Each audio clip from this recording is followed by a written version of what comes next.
오늘은 사도행전 18장 1절서부터 17절 말씀을 가지고 다시 일어서는 바울이라고 하는 그런 제목으로 여러분들과 함께 말씀을 나누고자 합니다.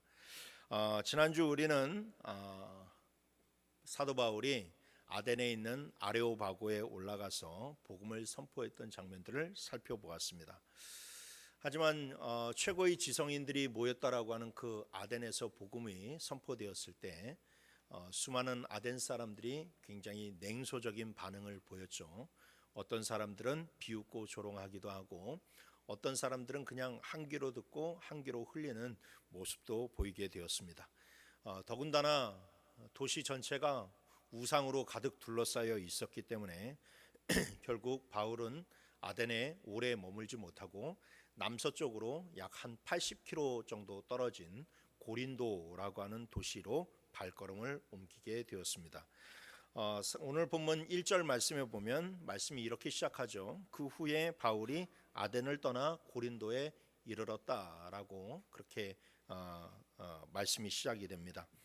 이 한 절의 말씀은 우리에게는 별다른 감흥도 없고 별다른 걱정도 없는 말씀이지만 사실상 당시 1세기 당시에 이 글을 읽었던 그런 사람들에게는 굉장히 큰 염려와 걱정으로 다가오는 말씀입니다.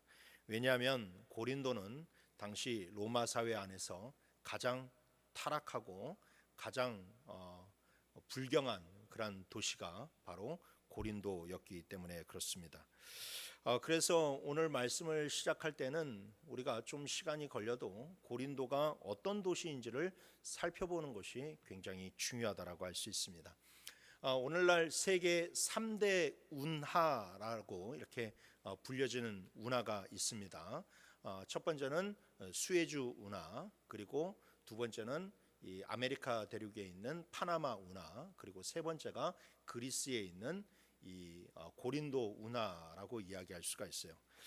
이 운하들이 중요한 이유는 항로들을 아주 획기적으로 단축시켜 주기 때문에 그렇습니다. 예를 들어서 지금 여러분들이 보시고 있는 지도는 파나마 운하의 그런 이 경로를 보여주고 있는데, 저렇게 파나마 운하가 아메리카 대륙 한가운데로 저렇게 지나가게 되어 있습니다. 빨간색으로 보여지는 것이 이제 파나마 운하를 통해서 이동하는 경로예요. 그래서 배가 샌프란시스코에다가 하역을 하고 나머지 또 뉴욕으로 가서 항해를 하역을 해야만 되는데, 저 파나마 운하를 통하면 금세 이 뉴욕으로 짧은 거리에 갈 수가 있습니다. 하지만 저 파나마 운하가 없을 경우에는 무려 13,000km라고 하는 저 남쪽 아메리카 대륙을 비행 우회해서 가야만 하는 일들이 생기게 되는 거예요.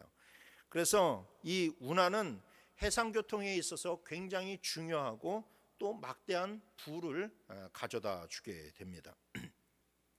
그래서 고린도에도 운하가 있습니다. 그래서 고린도 운하 역시도 이오니아 해협과 그 다음에 에게 해협을 서로 연결하게 해주게 됩니다. 그 사이를 한 6km 정도의 그런 넓이 땅이 이렇게 가로막고 있게 되는데, 이곳에 이제 운하를 만들므로 말미암아서 이오니아 해협과 에게 해협을 이렇게 관통하게 되고, 그래서 저렇게 펠로폰네소스 이 반도를 이렇게 돌아가는 일이 줄어들게 되었다라는 것이죠. 그래서 사진을 보시게 되면 1893년도에 이 고린도 운하가 사진 안 될까? 정신 차리세요, 방송부. 고린도 운하를 이렇게 1893년도에 이렇게 개설을 하게 되었고, 그래서 저 두 해협을 고린도 운하를 통해서 이렇게 왔다 갔다 할 수 있게 되었습니다. 1893년도에 고린도 운하가 개설이 되었다라고 하니까 이게 과연 신약 시대와 무슨 관련이 있을까라고 여러분들 생각이 되실지 모르겠지만, 사실상 저 땅에 고린도 지역에 운하를 파겠다라고 하는 그런 생각은 사도 바울의 시대보다도 훨씬 전인, 즉 700년 전에 기원전 7세기 경에 저곳에 운하가 필요하다라는 것을 그리스 사람들은 인식을 했어요. 근데 인식은 했지만, 그리고 저기에 운하를 만들고는 싶지만 당시의 기술력이 거기에 미치질 못했죠. 그래서 운하를 만들지 못하고 그냥 계속 시간이 흘러오다가 이 1893년도에 왔을 때에서나 저것에 이제 고린도 운하가 완성이 된 겁니다. 하지만 이 땅을 팔 수 없는 기술은 없었지만, 그래도 어쨌든 배가 저곳을 지나가게 되면 이 물류비와 모든 것들이 획기적으로 변한다는 것을 알았기 때문에 이 그리스 사람들은 저기에서 어떤 일을 벌어졌느냐, 배가 이쪽에 오게 되면 배를 육지로 올려서 저렇게 사람들이 다 끌어서 반대편 해협에다가 갖다 주는 일을 하게 된 거예요. 그러니까 운하는 없었지만 어쨌든 그 신약 시대 당시에도 배를 한쪽에서 끌어올려서 이 바퀴로 쭉쭉쭉 밀어서 이 다른 곳으로 가는 그러한 일들을 했었다. 그래서 저것을 이름하여 디올코스라고 불려지게 되었죠. 그렇게 되니까 수많은 그런 무역선들이 이곳으로 몰려오게 됩니다. 당시는 뭐 로마가 다스리고 있는 그런 시대였기 때문에 세계의 그런 중심이 이 지중해에 있었고, 그리고 그 지중해의 그런 무역선들이 지나가는 그 핵심적인 곳에 저 디올코스가 있었기 때문에 굉장히 많은 그런 선박들이 저 고린도 쪽으로 몰려들게 되어서, 그래서 거기에서 막대한 수입이 발생하게 되었고 고린도는 굉장히 부유한 도시가 돼요. 그렇게 돼서 사람들이, 배들이 몰려들게 되니까 저 배들을 옮기기 위해서 인부들이 몰려들게 되고, 또 그 인부들을 먹여 살리기 위한 일들이 뭐 여러 가지가 창출되게 되는 것이죠. 그래서 오늘날 뭐 평택에 삼성 반도체가 하나 생기게 되니까 뭐 거기에 그 관련된 그런 모든 것들이 다 융성하게 되는 것처럼 이 고린도에도 그와 같은 일들이 벌어지게 되었습니다. 많은 사람들이 몰려들고 돈은 넘쳐나게 되고, 그러다 보니까 자연적으로 발달하는 것이 사치스럽고 굉장히 쾌락에 찌든 그런 유흥을 즐기는 문화들이 고린도 안에 넘쳐나게 되었어요. 그래서 성적 타락과 우상 숭배가 만연한 그런 도시로 고린도는 빠르게 변질되어 가게 됩니다. 고린도에 가보게 되면 그 고린도 시내 뒤편에 아크로 고린도라고 하는 아주 높은 산이 자리 잡고 있습니다. 그리고 저 산 정상에는 미의 여신이라고 부르는 이 아프로디테 여신을 이 신을 섬기는 그런 신전이 있었고, 그 아프로디테를 섬기는 신전에는 무려 여성 사제만 1000명이 이렇게 활동을 하고 있었어요. 말이 여성 사제지 이들은 매춘부나 다름이 없는 사람이었습니다. 그러니까 누군가 그에게 점을 보러 오게 되면 그런 성관계를 맺어서 이 신내림을 받는다라고 하는 그런 생각을 가지고 있었고, 실제로 그런 일들을 너무나도 많이 행하게 되었고, 그리고 밤만 되면 저 산에서 1000명이나 되는 여사제들이 이 도시로 내려와서 매춘업을 하게 되는 일들을 벌이게 된 거예요. 그러니까 너무나도 성적으로 타락한 그런 도시가 되었죠. 그래서 어떤 남자를 보고 야 너는 고린도 남자 같아 라고 이야기하면 그 사람은 굉장히 성적으로 부도덕한 그런 사람을 가리키는 그런 관용어가 되었고, 어떤 여성을 보고 저 사람은 고린도 아가씨 같아 라고 이야기하면 저 사람은 매춘부 여자 같아 라고 하는 말이나 다름이 없을 정도로 로마 사회에서는 이 고린도라고 하는 도시가 굉장히 더러운 도시로 악명 높았습니다. 그래서 바울이 고린도 교인들에게 썼던 이 고린도 전서를 보게 되면 여러분들 다 읽어보셔서 아시겠지만 거기에서 굉장히 민감한 주제들을 다룹니다. 음행에 대해서 다루고 근친상간에 대해서 다루고 뭐 결혼을 어떠할지, 그다음에 이혼은 어떻게 할지, 처녀는 어떻게 살아야 될지, 과부는 어떻게 살아야 될지, 그런 많은 일들을 다루고 있는 것을 볼 수가 있는데, 그런 일들을 고린도 전서에서 특별히 다루고 있는 이유가 이 고린도 안에는 근친상간, 이혼, 뭐 불륜, 뭐 할 것 없이 그런 너무나도 성적인 더러움들이 그 안에 가득했기 때문에 고린도전서에 그런 내용들이 기록되어 있다는 것을 여러분들이 보실 수가 있어요. 자, 이것이 바로 사도 바울이 고린도에 도착했을 때 접한 광경이었어요.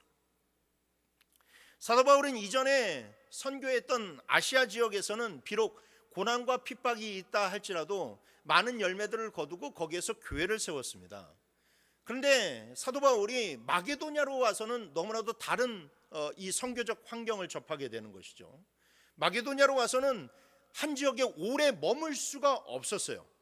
오래 조금 머물면서 성도들을 가르치고 교회를 조직하고 교회를 세우고 난 다음에 다른 곳으로 가는 것이 사도 바울의 항상 그 선교적인 그런 패턴이었는데, 이 마게도냐로 지역에 와서는 좀만 가르칠만 하면 쫓겨나고, 또 거기에서 가르칠만 하면 또 쫓겨나고 쫓겨나는 그런 계속해서 거듭된 행보를 보이고 있죠.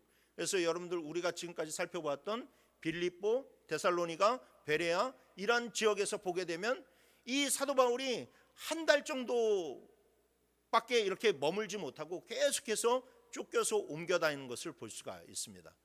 그런 상태에서 지난주 이 아덴까지 이렇게 도착하게 되었는데, 아덴에서는 우상이 너무나도 가득하고 사람들이 너무나도 냉소적인 그러한 반응을 보이게 되자 또 바울이 거기에서 옮겨서 고린도에까지 오르게 된 거예요.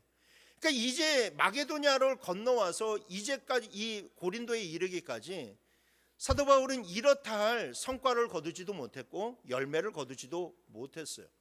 너무나도 힘든 그런 사역이 계속해서 번복되고 있어요.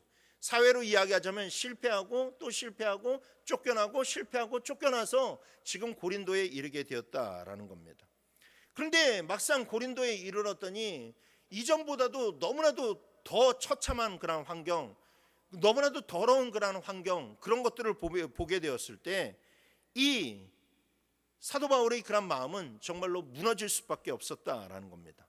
여러분들이 만약에 전도를 해야만 되는데, 전도를 하려고 어떤 지역을 여러분들이 배정을 받아서 거기를 갔는데 그 앞에 여러분들이 놓여져 있는 그런 전도적인 그런 환경이 술집 네온 사인들로 가득하고 취객들로 가득하고 그 다음에 몸 파는 여성들로 가득하게 된다라고 한다면 여러분들 거기에서 과연 전도를 하고 싶은 마음이 들겠습니까? 아니, 전도를 하고 싶어도 과연 저 사람들이 과연 이 복음의 그런 소식을 듣고 깨우칠 수 있을까? 여기에 교회가 세워질 수 있을까? 하는 그런 생각이, 두려움이 밀려들지 않겠습니까?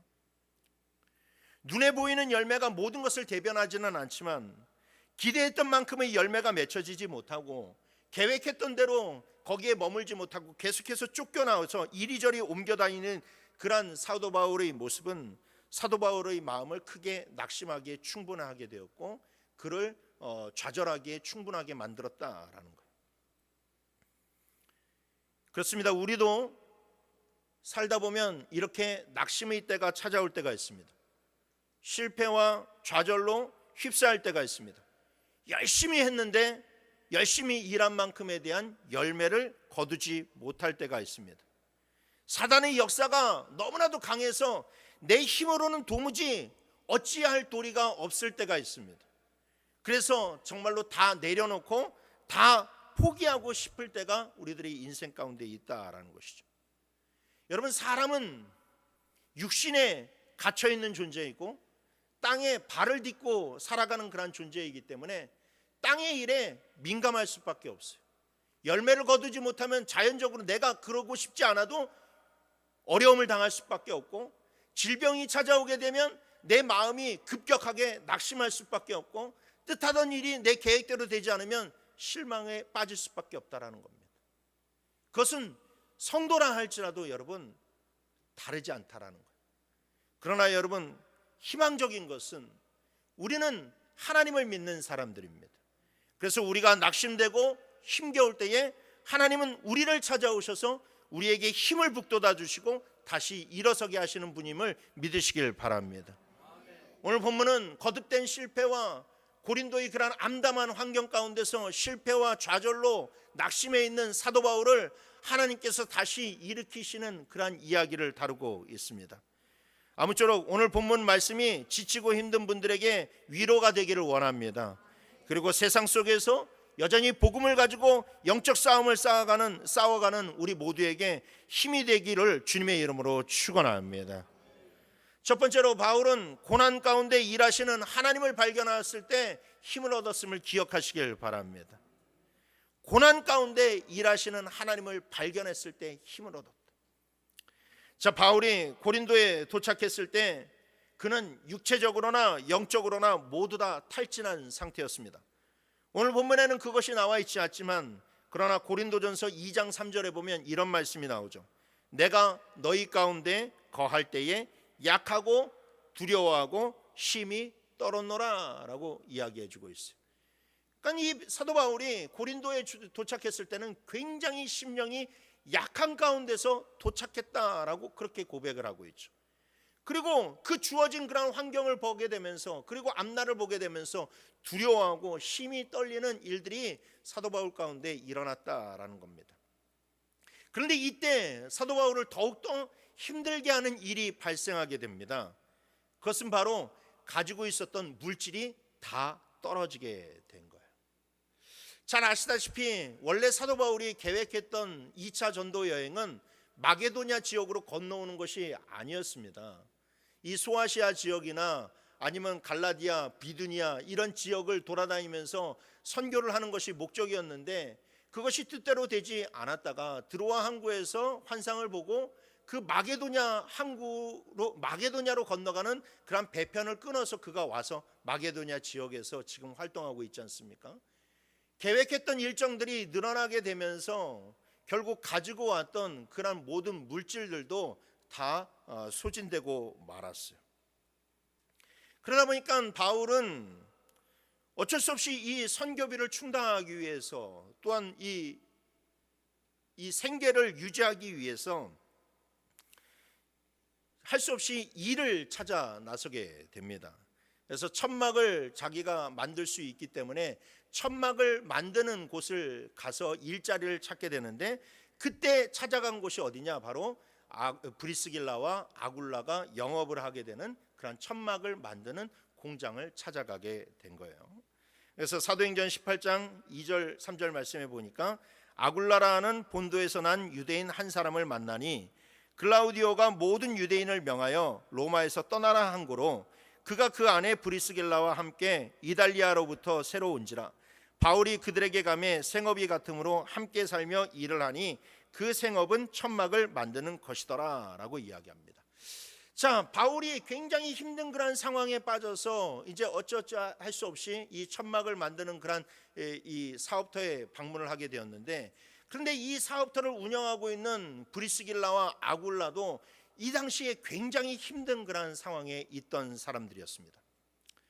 남편 아굴라는 본도에서 난 디아스포라 유대인이다라고 이야기하고 있어요. 이게 브리스길라와 아굴라라고 하니까 브리스길라가 남편인 줄 알고 아굴라가 이게 부인인 줄 아시는 분들이 굉장히 많은데 남편이 아굴라고 브리스길라가 아내입니다. 그래서 오늘 본문에서 보게 되면 아굴라라고 하는 본도에서 난 유대인이다라고 얘기해요. 본도는 어디냐? 본도는 오늘날 투르키의 북부 흑해 연안에 위치한 그런 지역이에요. 그래서 여러분들 이제 지도를 딱 보시게 되면 저 투르키의 윗지방에 있는 것이 바로 본도라고 하는 그런 지역이고 이곳에서 아굴라가 나고 자랐어요.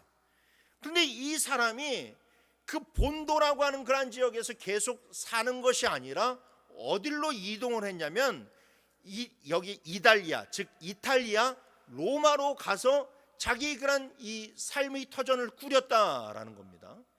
이것은 당시로서는 흔하지 않은 일이에요. 당시에는 자기가 나고 자란 곳에서 거의 모든 사람들이 대부분의 평생을 지냅니다. 그리고 아버지의 그런 가업을 물려받아요.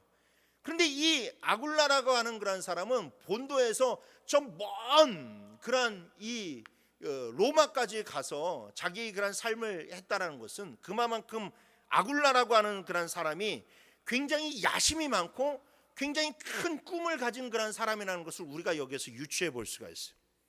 그래서 결국 아굴라는 자기가 원했던 대로 본도 이 그 로마에서 로마 여인이었던 브리스길라와 결혼을 하게 되고 그 다음에 그 로마에서 안정적인 그런 사업을 꾸려나가고 있었습니다. 그런데 그렇게 한참 잘 나가고 있었을 때에 로마에서 매우 뜻밖의 사건이 일어나게 돼요. 바로 유대인 간의 충돌이 일어나게 되는 것이죠.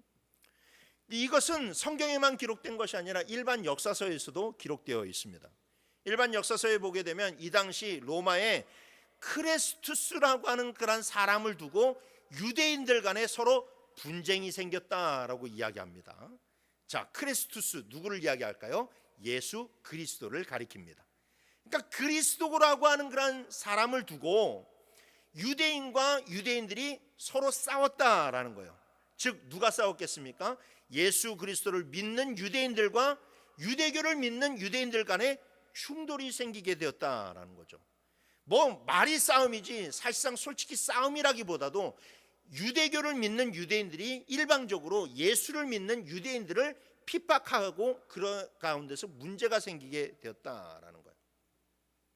이 분쟁이 너무나도 커지게 되니까 결국 당시의 황제였던 이 글라우디오 황제가 야, 너희들 이 유대인들은 이 로마 지역에 더 이상 살지 말고 너희들은 다 나가, 이 이탈리아 나라에서 다 나가라고 하면서 그들을 다 내쫓는 그런 사건이 일어나게 된 거죠. 그러니까 이 아굴라와 브리스길라는 하루아침에 자기들이 가지고 있는 그런 신앙과 뜻하지 않는 일들이 벌어짐으로 말미암아서 그 이탈리아에서 쌓아놓았던 모든 삶의 기반들을 다 하루아침에 청산을 해버리게 되고, 그래서 너무나도 허탄하게 이 고린도라고 하는 그런 지역으로 쫓겨오게 됩니다. 그러니 여러분, 얼마나 그 마음이 힘들겠습니까? 얼마나 그 마음이 참담하겠습니까? 여러분들 가운데서 사업을 하시는 분들은 이것을 잘 정말로 공감하실 것이고, 또 여러분들 직장을 다니시는 분들도 어느 순간 여러분들이 뜻하지 않은 가운데서 실직을 하고 그렇게 옮겨가게 되었다면 여러분들 그 마음이 얼마나 비참하겠습니까? 그래서 이 부부는 그 고린도 지역에 왔을 때, 그 정말로 타락한 그런 도시에 오게 되었을 때 그들도 어려움 가운데서 의지할 분은 오로지 하나님 한 분밖에 없었어요. 그렇게 어려운 마음을 추스리면서 하루하루 보내고 있었는데 한 사람이 그들의 사업터에 일자리를 구한다라고 하면서 찾아오게 되는데 그 사람이 바로 누구냐? 사도 바울이었다라는 거예요. 죄악으로 가득한 도시 고린도 도시에 같은 유대인이자 같은 크리스천을 만났을 때, 그것도 그냥 크리스천이 아니라 바로 사도로 부름을 받은 그런 사도 바울을 만났을 때, 그리고 여러분 반대로 입장을 놓고 이 사도 바울의 입장에서 보게 되면 지금 옆에 실라도 없습니다, 디모데도 없습니다, 아무도 없는 그런 상태에서 혼자 이 타락으로 가득한 그런 고린도의 그런 도시에서 어디로 갈지도 모르는 그런 환경에 있었을 때, 그가 바로 이 믿음의 그 두 부부를 만났을 때 서로가 느끼는 그런 감정은 어땠을지, 서로가 느끼는 그런 기쁨은 어땠을지 여러분 한번 상상해 보시길 바랍니다. 이것은 그들에게 있어서 너무나도 큰 기쁨이 되었고, 그래서 이 만남은 이 부부와 사도 바울을 평생 동역자의 그런 관계로 맺어지는 놀라운 결과를 이루어가게 됩니다. 그리고 그들은 서로 천막을 깁고 서로 교제를 하기 시작하면서 하나님께서 왜 자신들을 고린도에 오게 하셨는지를 그제서야 깨닫게 되었어요. 겪는 과정은 너무나도 힘들었습니다. 브리스길라와 아굴라나 아니면 사도 바울이나 모두가 다 쫓겨나고 그 다음에 아픔이 있고 힘겨워하는 그런 과정들을 겪게 되었지만, 그러나 과연 그 고난이 없었다면 브리스길라와 아굴라가 자기의 그런 손으로 사업을 정리하고 고린도로 왔겠습니까? 그리고 그렇게 쫓겨남이 없었다면 사도 바울이 과연 이 아가야 지방으로 왔겠습니까? 바울은 처음에 자기는 마게도냐 사람의 그런 환상을 보았기 때문에 이 아가야 지방으로 올 생각을 하지 못했어요. 그런데 계속 쫓겨나니까 마게도냐 지역을 건너서 아덴과 고린도가 있는 이 아가야 지방으로 올 수밖에 없었다라는 것이죠. 모든 과정이 고난이었고 모든 과정이 실망의 연속이었지만 지나고 보니까 그 속에 하나님의 계획하심이 있다라는 것을 발견하게 되었다는 거예요. 이 부부를 만나게 되자 바울이 힘을 얻게 됩니다. 여기에서 이제 내가 더 이상 주저앉을 것이 아니라 내가 사역을 해야 되겠구나라고 하는 그러한 이 힘을 얻게 되었다라는 것이죠. 그래서 이 부부를 만나자마자 4절 말씀해 보니까 안식일마다 바울이 회당에서 강론하고 유대인과 헬라인을 권면하니라 라고 이야기하고 있습니다. 그렇습니다. 여러분, 우리는 오늘 이 본문에서 아굴라 부부와 그리고 바울의 연약한 상태를 통해서 역사하시는 하나님의 놀라운 섭리를 발견할 수 있습니다. 그렇습니다. 하나님은 때때로 우리의 약함 가운데 역사하십니다. 우리를 고난으로 인도하십니다. 특히 우리의 고난을 사용하시는 이유는 고난이 있어야 우리가 하나님을 의지하기 때문에 그래요. 우리가 약해져야 우리 옆에 있는 믿음의 동역자들을 귀한 눈으로 바라볼 수 있기 때문에 그렇습니다. 고난이 없으면요, 여러분, 우리는 하나님을 찾지 않습니다. 고난이 없으면요, 여러분, 옆에 있는 그런 믿음의 동역자가 나를 위해서 함께 기도해주고 나와 함께 살아가는 이 사람이 얼마나 소중한 사람인지를 깨닫지 못한다라는 거예요. 그런데 고난이 찾아오게 되면 역시 세상에 믿을 만한 사람은 단 한 사람도 없고 오로지 하나님만이 믿을 수 있는 분이라는 믿음을 우리가 갖게 될 것이고, 그리고 나와 사업을 하는 사람이 중요한 것이 아니라 진짜 나와 함께 기도해주고 나와 함께 신앙의 길을 걸어가는 사람이 가장 소중한 사람이라는 것을 깨닫게 된다라는 것이죠. 여러분, 우리는 삶이 어려우면 우리가 직면하는 어려움 때문에 하나님의 계획을 놓치는 경우가 종종 발생합니다. 그런데 여러분, 어려움을 당할 때에 그 고난을 통해서 하나님이 행하실 일들을 기대하면서 우리는 더욱더 주님을 붙잡아야 될 줄 믿습니다. 바울은 고린도 교회에 쓴 편지에 이렇게 이야기했습니다. 고린도후서 1장 5절 말씀에 그리스도의 고난이 우리에게 넘친 것 같이 우리가 받은 위로도 그리스도로 말미암아 넘치는도다 라고 그렇게 고백하고 있어요. 그렇습니다. 여러분, 성도에게 찾아오는 고난은 절대 고난으로 끝나지 않는다는 것을 여러분들 반드시 잊지 마시길 바랍니다. 고난 뒤에는 반드시 하나님의 위로가 있어요. 하나님의 계획하심이 있어요. 그래서 내 삶에 고난이 넘쳤다면 반드시 하나님의 위로도 넘친다라는 것을 여러분들 믿으셔야만 됩니다. 그러니까 여러분, 우리는 고난이 닥쳐왔을 때 쉽게 실망해서는 안 돼요. 낙심해서는 안 돼요. 믿음을 가지고 그 고난을 견뎌 나가야만 됩니다. 믿음을 가지고 그 고난을 이길 수 있어야만 돼요.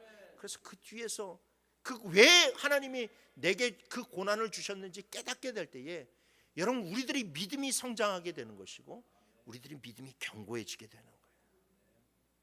고난에는 반드시 목적이 있습니다.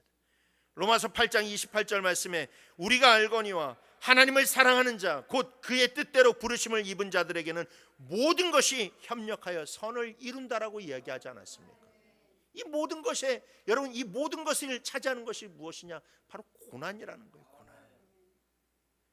여러분, 그래서 고난을 통해서 역사하시는 주님을 발견하게 될 때에 우리는 그 어느 때보다도 삶을 살아갈, 그리고 이 믿음의 사투를 벌여나갈 그런 힘을 얻게 됩니다. 그러니 고난이 닥쳐올 때 쉽게 낙심하지 마시고 주님을 온전히 붙드는 성도님들이 되시길 주님의 이름으로 축원합니다. 두 번째로 바울은 자신의 뒤에서 일하시는 하나님의 역사를 깨달았을 때 힘을 얻게 되었습니다. 자, 바울은 본격적으로 안식일마다 회당에 나아가서 유대인들과 경건한 헬라인들을 상대로 복음을 전파했어요. 그러나 바울의 설교는 그리 큰 영향력을 발휘하지 못했습니다. 왜냐하면 이 마게도냐와 아가야 지역을 선교하면서 뚜렷한 열매를 거두지 못하게 되자 바울의 그런 머릿속이 생각이 많아졌기 때문에 그래요. 과연 이 문화와 인종이 다른 이들에게 내가 복음을 잘 전달할 수 있을까? 내가 과연 이 타락한 도시에서도 복음을 전하게 되고 이 타락한 도시 안에서 과연 교회가 세워질 수 있을까에 대한 그런 여러 가지 생각들이 많아지게 되니까 복음을 전해도 이거에 힘이 실리지가 않는 거예요. 설교자인 저 같은 경우에는 이것을 굉장히 아주 공감하게 됩니다. 이 설교자가 머릿속에 생각이 많아지게 되면요, 여러분, 이 메시지가 제대로 나가지를 않아요. 그래서 이 말씀을 하면 저분이 상처를 받겠지, 이 말씀을 하면 저분의 그런 마음이 걸리지 않을까, 막 이렇게 생각이 많아지게 되면 이거 자르고 저거 자르고 저거 자르고 하다 보면 사람 신경 쓰느라고 메시지에 힘이 실리지가 않습니다. 죽는 거예요. 죽는 거예요. 그러니까 이 바울이 생각이 많아지게 되니까 이 힘을 얻어서 이 브리스길라와 아굴라를 만나서 힘을 얻어서 회당에 나아가서 복음을 전파해도 또 거기에서 여러 가지 두려움과 낙심된 일들이 있게 되었다라는 것이죠. 그렇게 고린도에서 하루하루를 보내면서 그렇게 지내고 있을 때 드디어 실라와 디모데가 고린도에 와서 바울과 합류하게 됩니다. 앞서 베레아에서 바울은 혼자 이 아덴으로 이 피신을 해서 오게 되죠.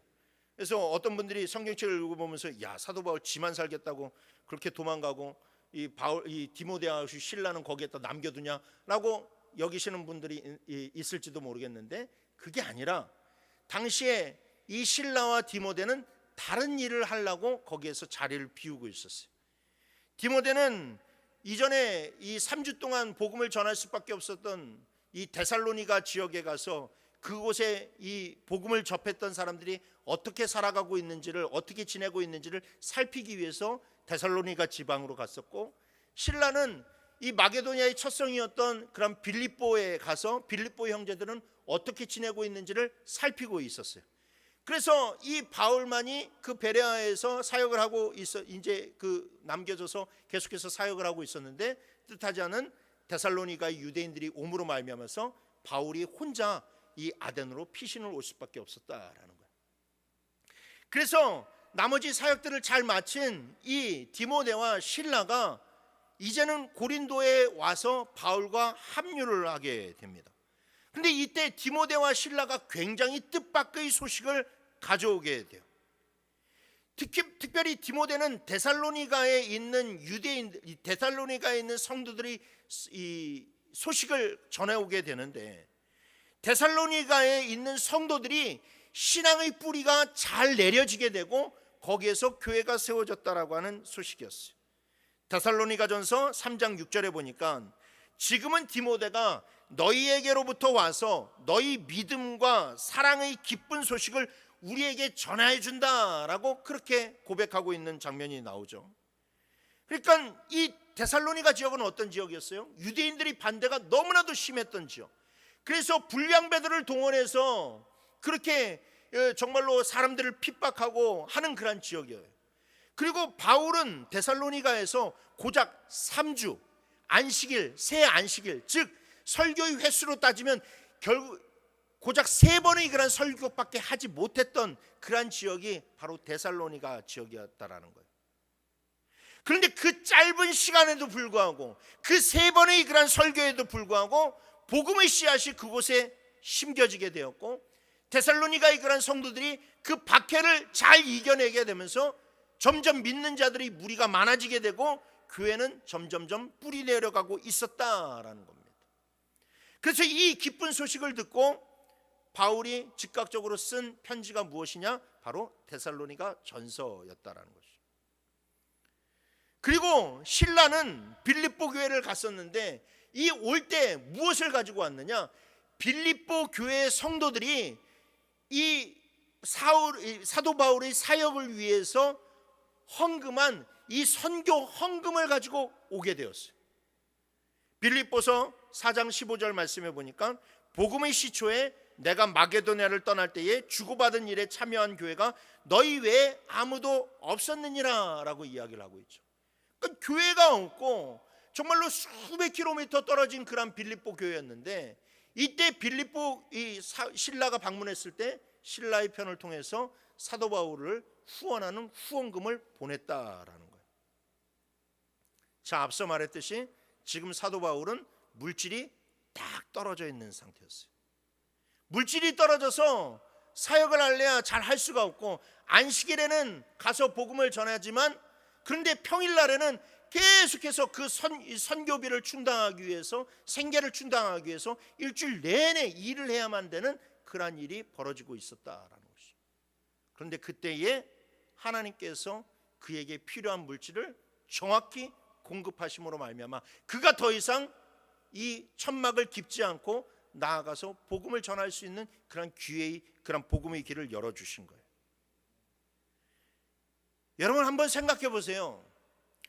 전혀 교회가 서지 못할 것만 같았던 그 데살로니가에 교회가 서게 되고 오히려 부흥하는 그런 역사가 하나둘씩 일어나게 되고, 자기가 물질이 없어서 정말로 궁핍한 그때에 하나님께서 그 필요를 아시고 딱 그 물질을 채워주시는 것을 경험했을 때, 여러분 사도 바울은 힘이 나지 않을 수가 없었다라는 거예요. 자기가 한 것은 아무것도 없는데 하나님이 뒤에서 모든 것을 다 이루어가고 계시고 그의 필요를 다 아시고 그것을 채워주시는 그 모습을 보게 되었을 때, 그것을 느끼게 되었을 때 사도 바울은 힘이 나지 않을 수가 없잖아요. 여러분이라면 힘이 안 나시겠습니까? 하나님이 다 알아서 하시는데. 그것을 깨달은 바울의 마음은 완전히 달라지게 되었어요. 아, 내가 이 고린도에서 내가 어떠냐에 따라서 이 고린도 사람들이 변화되고 내 노력에 의해서 이 고린도, 이 더러운 고린도의 교회가 서는 것이 아니라 하나님이 하시는구나. 하나님이 하시는구나. 난 그냥 선포만 하면 되는구나. 난 선포만 하면 하나님이 하시는구나 라는 것을 그가 알게 되니까 그 마음이 담대해지는 거예요. 그러니까 여러분 그 설교가 완전히 변화되기 시작을 하는 거예요. 보세요. 5절 6절 말씀에 실라와 디모데가 마게도냐로부터 내려오니까 바울이 하나님의 말씀에 붙잡혀서 유대인들에게 예수는 그리스도라 밝히 증언하니 그들이 대적하여 비방하기 시작했다라고 이야기하지 않습니까?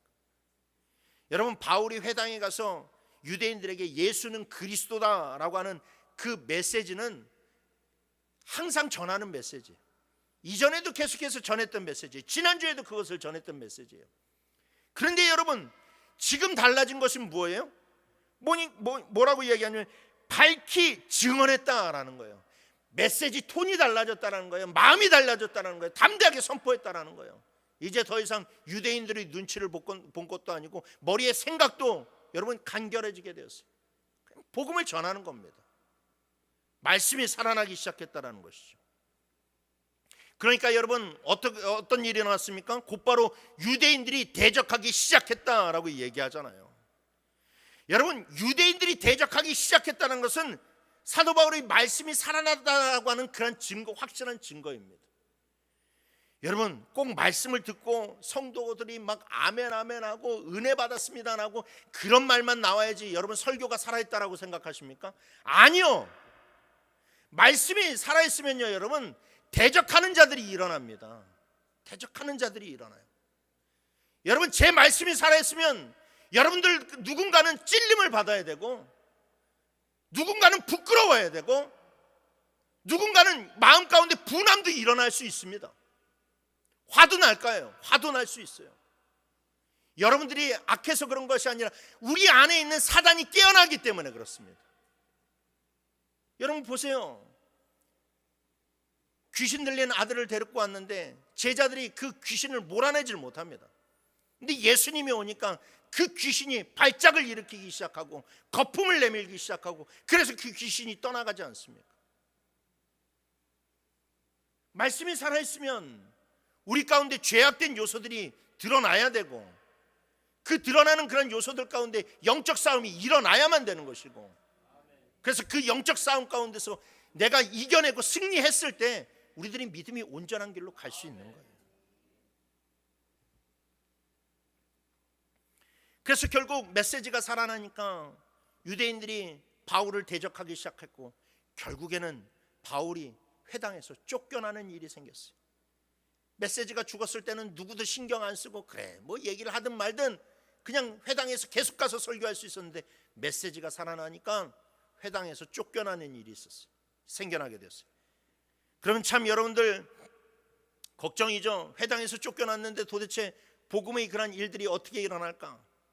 그런데 여러분 그가 회당에서 쫓겨나자 디도 유스도라고 하는 헬라 사람이 찾아오더니만 바울을 자기 집으로 데려갑니다. 자기 집으로 데려오면서 하는 말이 바울이시여 사람들은 내가 불러올 테니까 당신은 여기서 말씀을 전하십시오라고 얘기해. 그러면서 디도 유스도가 자기가 아는 헬라 사람들을 다 불러옵니다. 다 불러와. 여기 와서 들어라, 와서 들어봐라 라고 하면서 헬라 사람들을 불러오게 되고, 사도 바울이 그 디도 유스도의 그런 집에서 말씀을 전하기 시작을 하니까 헬라 사람들이 오히려 깨어나는 그런 일들이 일어나기 시작했다라는 거예요. 그리고 심지어 회당장이었던 이 그리스보가 회당에 있을 때는 유대인들 눈치를 보느라고 와서 말씀을 제대로 듣지 못하고 아멘도 하지 못했는데, 이 디도 유스도의 집에서 그렇게 말씀이 전하게 되니까 이 회당장이었던 그리스보가 회당장이라고 하는 그런 직위를 때려치고 여기에 와서 말씀을 듣고 그가 변화되는 그런 일들이 일어나게 되었어요. 여러분, 그렇습니다. 우리가 진짜 여러분 잊지 말아야 할 사실은, 하나님의 일은 내가 하는 것이 아니라 하나님이 하신다라는 사실이에요. 여러분들에게 하나님께서 인생의 사명을 주셨다면 여러분들이 그 인생 가운데 주신 사명도 하나님께서 이루시는 것이지 여러분 자신이 이룰 수 없는 것이라는 것을 여러분들 반드시 알으셔야만 돼요. 여러분들이 아무리 힘든 상황에 빠져 있고 생활고의 어려움을 겪고 여러분들에게 호의적이지 않은 그런 사람들에게 둘러싸여 있다 할지라도 여러분들이 낙심하지 말아야 할 이유는 하나님이 보이지 않는 곳에서 모든 것들을 다 준비하고 계시기 때문입니다. 여러분들이 물질의 가운데 어려움을 당하고 있다면 하나님이 이미 다 필요를 아시고 그것을 준비하고 계세요. 여러분들이 그런 사역에 어려움이 있다면 여러분들이 그것을 정말로 풀어나갈 수 있도록 하나님들이 다 준비하고 계세요. 그래서 채울 것은 채우시고, 불필요한 사람이 있다면 붙이시고, 막혀있는 일들이 있다면 하나님께서 풀어가신다라는 거예요. 하나님이 하시는 거예요. 하나님이 하시는 거예요. 여러분, 그래서 하나님의 역사를 눈으로 보려고 하지 말고 믿음으로 볼 수 있어야만 돼요. 하나님의 역사는 여러분 절대 눈으로 보려 해서는 안 됩니다. 눈으로 보려 해봐야 맨날 실망된 이야기, 막히는 것만 보이고 안 되는 것만 보이고 불평하는 사람들만 보이고 그런 것만 보이죠. 근데 여러분, 믿음의 눈으로 하나님께서 다 하고 계시는구나, 하나님께서 다 만들어가고 계시는구나 하는 것을 여러분 믿음의 눈으로 바라볼 때에 여러분 우리는 그 위대한 첫걸음을 뛸 수 있는 거예요.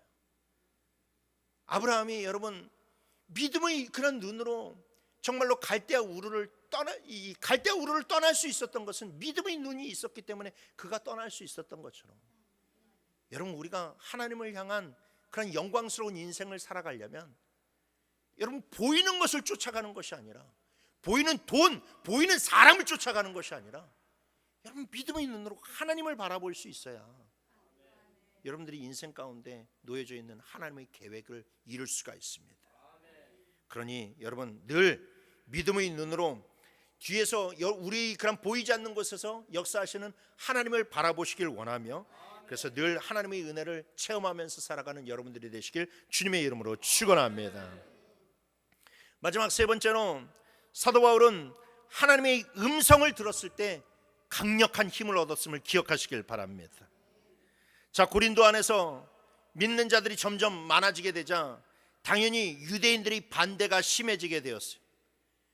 이전에 그런 데살로니가 유대인들이 바울을 핍박했던 것처럼 고린도의 유대인들도 바울을 핍박을 준비하고 있었어요. 그 가운데서 특별히 이 바울을 법정에 고소할 그런 움직임을 보였습니다. 막 이제 유대인들이 바울을 고소한다라고 그렇게 이야기를 하고 협박을 해오고, 그 다음에 여러 가지 어려움들이 생기게 되자 바울이 또다시 데살로니가의 그런 악몽이 떠오를 수밖에 없는 순간이었어요. 야, 지금 이 고린도에서 말씀을 전하고 사람들이 오기 시작하는데 여기에서 또 내가 고소를 당하고 여기에서 또 쫓겨나면 어떡하나 라고 하면서 걱정에 휩싸여서 바울이 한밤중에 하나님 앞에 기도하기 시작했습니다. 바울이 기도하니까 하나님이 환상 가운데 바울에게 이런 말씀을 하시는 거예요. 9절 10절 말씀에 밤에 주께서 환상 가운데 바울에게 말씀하시되 두려워하지 말며 침묵하지 말고 말하라. 내가 너와 함께 있음에 어떤 사람도 너를 대적하여 해롭게 할 자가 없을 것이니 이는 이 성중에 내 백성이 많음이라 하시더라 라고 하나님께서 이야기를 해주셨다라는 겁니다. 그런데 여러분 혹시 그거 아십니까? 바울이 앞이 캄캄하고 정말로 두려울 때마다 항상 하나님이 환상 가운데 말씀으로 그를 위로하셨다라는 사실을 우리는 성경을 통해서 발견할 수가 있어요. 드로아의 항구에서 그가 어디로 갈지 몰랐을 때 그가 해변가에서 기도를 하니까 하나님께서 마게도냐의 그런 환상을 통해서 어디로 갈지를 말씀으로 알려주셨어요.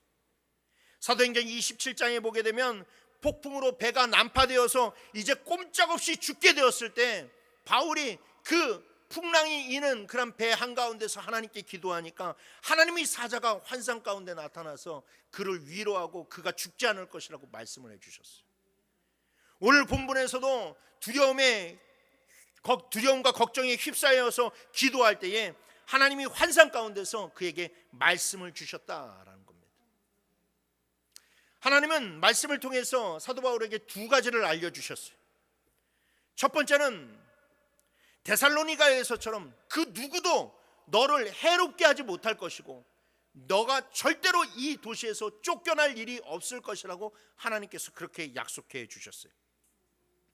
그리고 실제로 뒤이어서 그 일들이 일어나게 됩니다. 유대인들이 바울을 끌고 가서 법정에 고소를 하게 되었죠. 그러면 여러분 이때에 이 재판에서 바울이 승소할 가능성이 있었을까요? 아니요. 승소할 가능성이 전혀 없었어요. 고린도에서 유대인들의 영향력은 상당했습니다.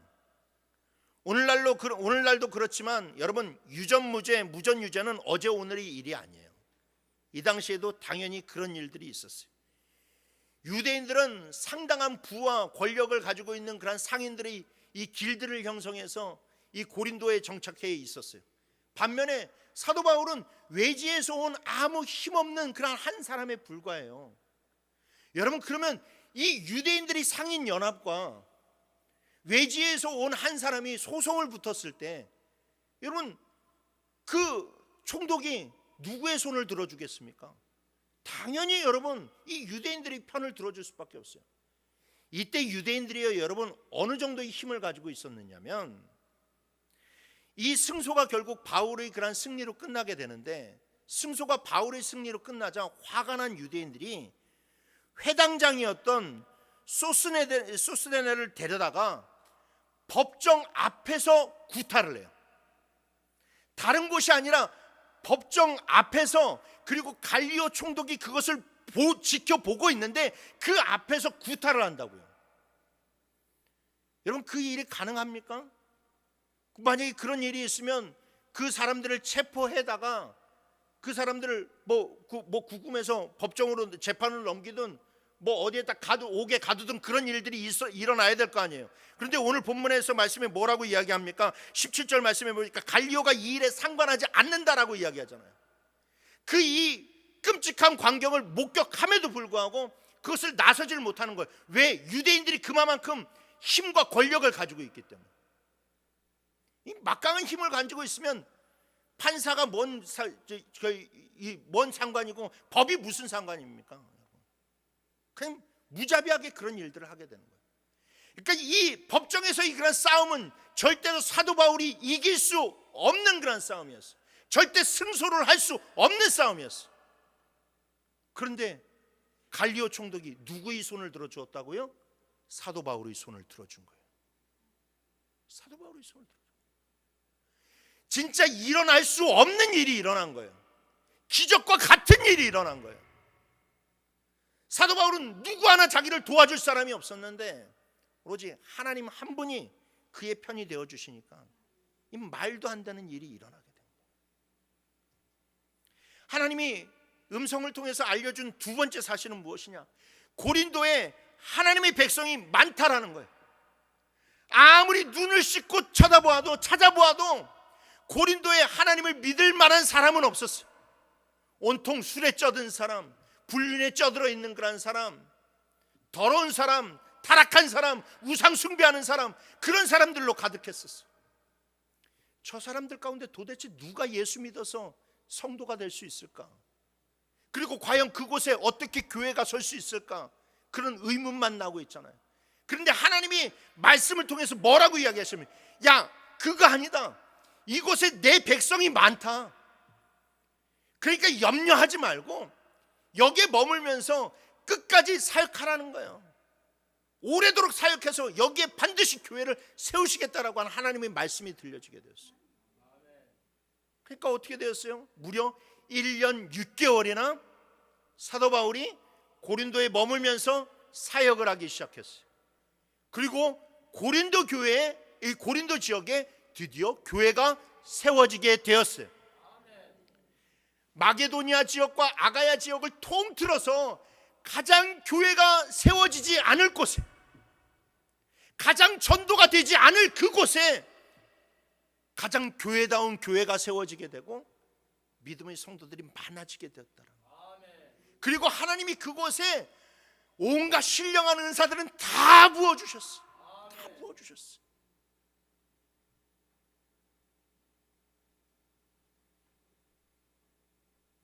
여러분, 이것이 가능했던 이유는 사도 바울이 하나님의 음성을 듣고 힘을 얻었기 때문에, 하나님의 음성 듣고 그 힘을 얻으니까 그 힘 가지고 버텨내는 거예요.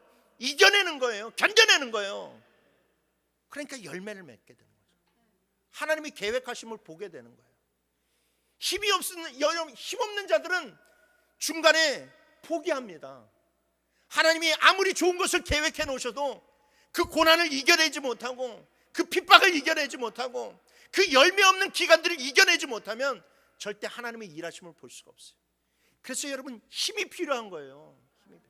사도 바울이 위대해서 그 일을 한 것이 아니라 하나님이 주시는 힘을 그가 얻었기 때문에 그가 이겨낸 거예요.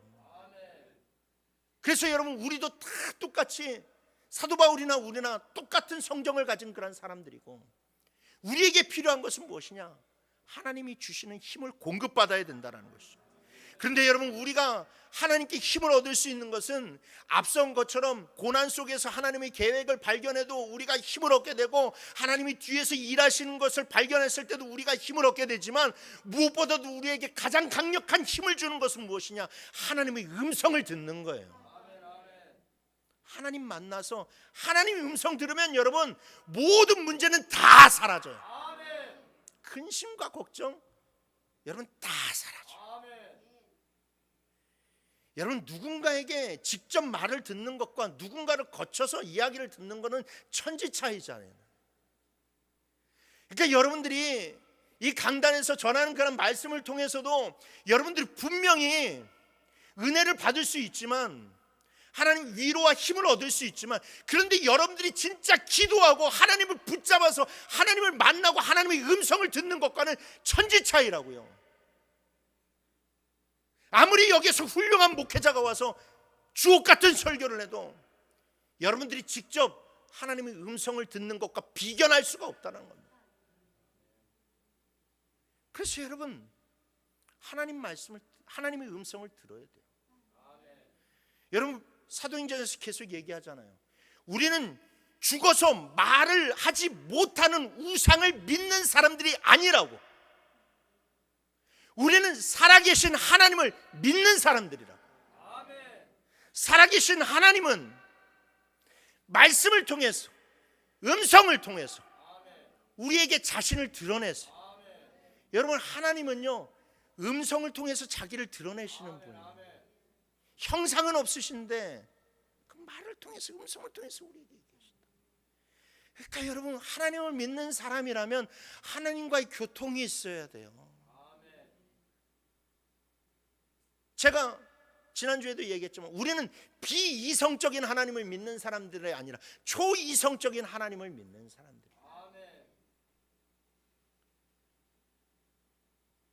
그래서 하나님의 음성을 듣기에 힘써야만 돼요. 그러면 하나님의 음성을 어떻게 들어야 되느냐? 여러분, 부단히 기도하고 부단히 하나님의 말씀을, 성경 말씀을 파들어 들어가야 돼요. 성경 말씀이 필요한 것은 내가 그 음성을 들었을 때 그 음성이 나의 생각인지 아니면 마귀가 주는 음성인지 나의 욕심의 소리인지 그것을 분별할 수 있는 기준이 하나님의 말씀에 있기 때문에 그래요. 백날 기도만 한다고 해서 여러분 하나님의 음성 들을 수 있는 것이 아닙니다. 어떤 사람들은 쓸데없이 자기 욕심의 그런 마음의 소리를 들었음에도 불구하고 하나님의 목소리 들었다고 그렇게 정말로 착각하는 그런 사람들이 많아요. 그래서 여러분 부단히 교회 와서 기도하고 말씀 보고 하나님 붙잡고 씨름해야 돼요. 여러분 성경 읽기 얼마나 좋습니까? 얼마나 기도하기 좋아요. 와서 말씀 보고 기도하세요. 카페에 와가지고 불 환하게 켜놓고 말씀 봐도 전기세 나간다고 아무런 말 안 할 테니까 와서 제발 성경 좀 보고 와서 제발 기도 좀 하라는 겁니다. 저기 뒤에 있는 응접실 자리가 원래 교회를 리모델링 할 때 목양실 자리였어요. 막 목양실을 하면서 야 나도 이제 좀 좋은 세련된 그런 공간에서 조금 이렇게 목양도 하고 그 다음에 설교도 준비할 수 있겠구나 그러면서 리모델링 막 쌓아가면서 부푼 기대를 가지고 저 개인적으로 가지고 있었어요. 그러다 목양실을 없앴어요. 우리 교회가 공간이 많지가 않아가지고 목양실을 갈 수 있는 공간이 딱 저기밖에 없는데 내가 저기에 하루 종일 차지하고 있으면 여기 와서 성도님들이 기도하시는 것이 불편할까봐 목양실도 없었어요. 그럼 기도해야 될 거 아니에요. 왜 백날 힘들다고 어렵다고 그러면서 왜 기도는 안 합니까? 왜 하나님을 찾지는 않습니까? 여러분 인간 목사 찾아봐야 답 안 나와요. 하나님 찾아야지. 하나님 말씀 들어야지. 그것이 자신이 없다면 새벽기도 나오시고 일 때문에 바빠서 새벽기도 못 오시면 저녁에 나와서 또 기도하시고 부지져서 기도하시고 하나님을 찾아야죠. 그래서 여러분 하나님의 음성 들리면요 여러분들이 신앙의 모든 문제가 다 사라져요. 앞에 여러분 망할 것만 같아도 하나님이 망하지 않는다라고 하셨으니까 여러분 자신감이 생기는 거예요. 힘이 생기는 거예요. 여러분 마태복음 7장 7절 말씀에 구하라 그리하면 너희에게 주실 것이요 찾으라 그리하면 찾아낼 것이요 문을 두드리라 그리하면 너희에게 열릴 것이라고 얘기하지 않습니까? 우리가 구하지 않고 찾지 않고 두드리지 않으니까 여러분 우리들이 신앙의 힘을 잃어가게 되는 거예요. 여러분 답은 늘 하나님께 있습니다. 우리가 이 제약된 세상에서 이길 힘도 오로지 하나님만이 주실 수 있습니다. 그러니 이 사실을 늘 기억하시고 하나님이 주시는 위로와 힘으로 늘 승리하는 성도님들이 되시길 주님의 이름으로 축원합니다.